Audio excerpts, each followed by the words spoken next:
नया आईपीओ खुलने वाला है जो कि 6 जुलाई से 11 जुलाई के बीच में खुलेगा और कंपनी का नाम है एक्सेलरेट बीएस इंडिया लिमिटेड। सो ये कंपनी काम क्या करती है, ये जो अपने वेबसाइट्स जो ओपन करते हैं, ऐप्स जो ओपन करते हैं, इनके अंदर जो हम लोग नहीं देखते हैं, कई ऐप्स को हम देखते हैं बहुत अच्छा फंक्शनिंग होता है, मतलब उनका लुक बहुत अच्छा होता है। सो वो जो टोटल एक्सपीरियंस है अपना डिजिटल वर्ल्ड का, उस एक्सपीरियंस को सुधारने का काम करते हैं, सॉफ्टवेयर डेवलप करते हैं और वो जो ऐप्स हैं उनको जनरेट करने में काम हेल्प करती हैं कंपनीज़ की और उनको जनरेट करके देते हैं। तो आने वाले टाइम के अंदर जो है, ये जो चश्मे टाइप के हैं, वो चश्मों के अंदर ही पूरा वर्ल्ड, ये डिजिटल वर्ल्ड हमें देखने को मिलेगा। जैसे अभी एप्पल ने भी लॉन्च किया है, तो उस टाइप का जो डिजिटल वर्ल्ड का जो एक्सपीरियंस होता है अपना बेहतर से बेहतर हो। ऐप्स को खोलते ही हमारा यूसेज हमें देखते ही ये लगे कि हाँ यार, क्या बात है। और जो हम ट्रेडिंग करते हैं स्टॉक मार्केट में, तो हमें जो सॉफ्टवेयर्स होते हैं, कई में जैसे ऑर्डर लगाया तो क्या मतलब अचानक ही अच्छा खासा हमें एक्सपीरियंस फील होता है कि हमने बाय किया है। तो वो जो डिजिटल एक्सपीरियंस होता है उसको जनरेट करवाने का, और उसके अंदर ये कंपनी जो है काम करती है, तो अच्छे से अच्छा डिजिटल एक्सपीरियंस बना रहे। डीएक्सपी का मतलब होता है डिजिटल एक्सपीरियंस। अब कंपनी जो है हमसे क्या चाह रही है, तो कंपनी बोल रही है 90 रुपए का शेयर प्राइस रखा है कंपनी ने और 1600 का स्टॉक जो लॉट साइज है वो रखा है। तो कंपनी बोल रही है 1,44,000 रुपए का एक आईपीओ की फाइल आपको लगाने के लिए जरूरत पड़ने वाली है।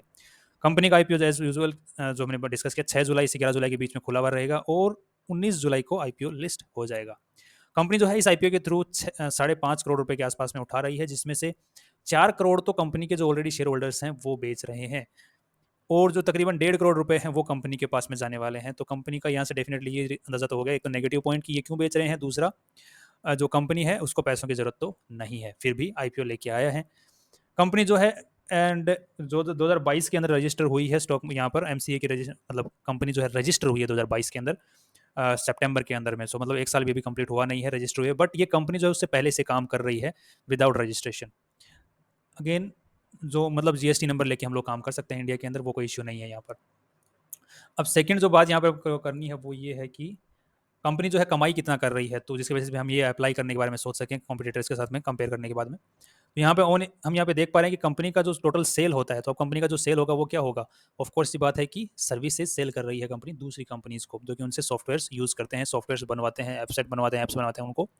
तो यहाँ पर कंपनी का जो मेन कोई खर्चा नहीं है, खर्चा मेनली क्या है, सैलरी का खर्चा है, जो कि जो लोग हैं जो यहाँ पर काम कर रहे हैं उनका। तो टोटल सेल कंपनी की जो है वो घटती जा रही है। पिछले 3 साल पहले 5 करोड़ की सेल थी साल की, आज 1.5 करोड़ भी मुश्किल से कंपनी पहुंचा पा रही है। तो यहाँ पर टोटल जो है कंपनी का अगर सेल नहीं होगी तो प्रॉफिट्स भी कम होंगे, राइट। तो कंपनी की एक तो पहला नेगेटिव पॉइंट, तो कंपनी के जो शेयर होल्डर्स हैं वो बेच रहे हैं। दूसरा नेगेटिव पॉइंट की कंपनी की सेल जो है हर साल कम होती जा रही है, और अभी सिर्फ 1.5 करोड़ रुपए साल के पीछे। 1.5 करोड़ रुपए कंपनी के लिए क्या होते हैं, मायने रखता है यार साल का सेल, वो भी उसमें से फिर प्रॉफिट्स निकाल पाना, वो अपने आप में महाभारत होता है सैलरी वैलरी पे करने के बाद में।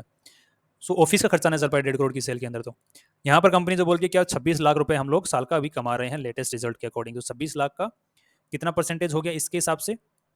सो परसेंटेज के अगर बेसिस के ऊपर हम लोग देखते हैं तो यहाँ पर तकरीबन हमें देखने को मिल रहा है कितना, 13-14% के आसपास में हमें देखने को मिल रहा है।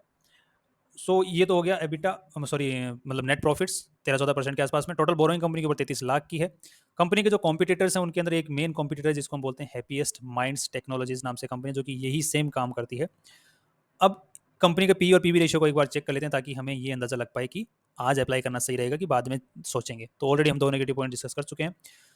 सो कंपनी का जो आज के दिन वैल्यू लगा रहे हैं कंपनी के जो मालिक लोग हैं वो हैं तकरीबन 19 करोड़ 33 लाख की कंपनी की टोटल वैल्यू लगा रहे हैं आफ्टर दी आईपीओ, या पहले आईपीओ के पहले भी।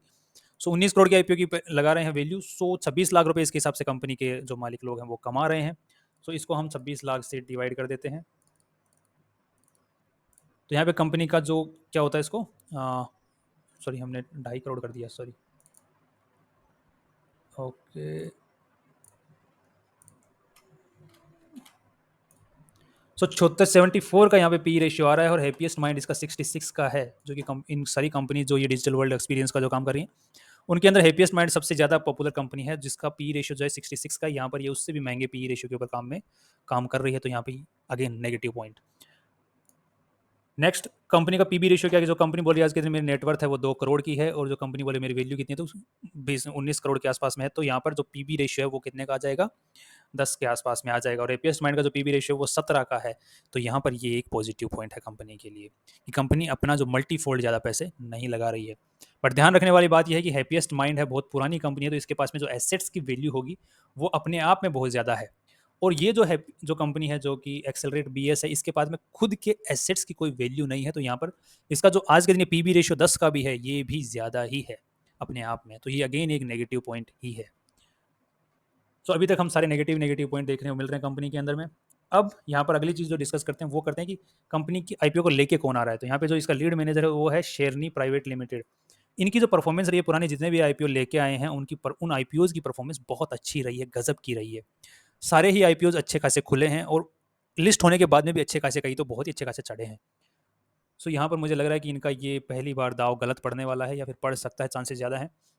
तो हो सकता है क्योंकि ये अपने आप में लीड मैनेजर हैं और यही इनके मार्केट मेकर्स हैं, तो किसी तरीके से दंड भेद अपना के ये लोग इस आईपीओ को पॉजिटिव में लिस्ट करवा सकते हैं, क्योंकि इन्हीं के हाथ में है पूरा का पूरा बागडोर प्रचार करना, आईपीओ की वैल्यू लगाना, आईपीओ के लिस्ट होने के बाद में उस स्टॉक को ऊपर लेके जाना ट्रेडिंग करवा के।